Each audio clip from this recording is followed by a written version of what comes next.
আজকে আমরা দেখব প্রথম পর্যায়ক্রমিক মূল্যায়ন 2025-এর জন্য চতুর্থ শ্রেণী আমাদের পরিবেশ থাকতে যে প্রশ্ন, যেখানে পূর্ণমান 20, সময় রয়েছে 40 মিনিট। নাম, বিদ্যালয়ের নাম, ক্রমিক সংখ্যা নিজেরাই লিখবে। সঠিক উত্তরের নিচে দাগ দাও। 2 নাম্বার, কাঁটা আছে এমন গাছ ফণিমনসা। জলে ও স্থলে দুই জায়গাতেই থাকে ব্যাঙ। বরফ হলো জলের কঠিন অবস্থা। গাছ খাবার তৈরি করার সময় যে গ্যাস গ্রহণ করে তা হলো কার্বন ডাইঅক্সাইড। ঠিক উত্তরে ঠিক, ভুল উত্তরে ভুল দাগ দাও। 2 নাম্বার, যে গ্যাস বাতাসে সবচেয়ে বেশি পরিমাণে আছে তা হলো অক্সিজেন। ভুল, নাইট্রোজেন। স্যাঁতসেঁতে জায়গায় জন্মানো গাছ ব্যাঙের ছাতা। ঠিক। গায়ে কাঁটা আছে সজারুর। ঠিক। লতানো গাছ ধুতরা। ভুল, লতানো গাছ কখনোই ধুতরা নয়।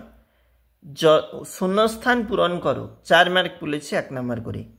জলে ভাসমান উদ্ভিদ কচুরিপানা।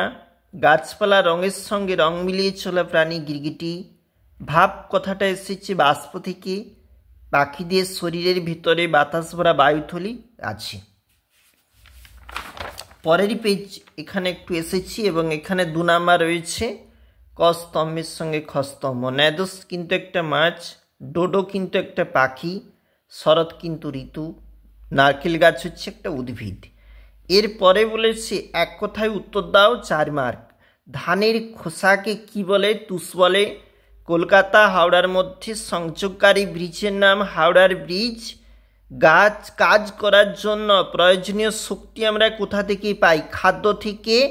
জল্লাপাড়ার জঙ্গলের মধ্য দিয়ে কোন নদী বয়ে গেছে? তোরসা। 2-3টি বাক্যে লেখো। 3 গুণ 2। দাঁতের ফাঁকে খাবার আটকে থাকলে কি কি সমস্যা দেখা যায়?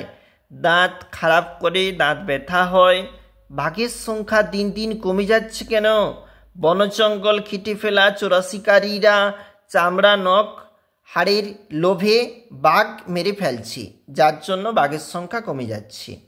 পদার্থ কাকে বলে? উদাহরণ দাও। 1+1, এটা ছিল আমাদের প্রশ্ন, যেখানে আমরা দেখছিলাম চতুর্থ শ্রেণী পরিবেশ।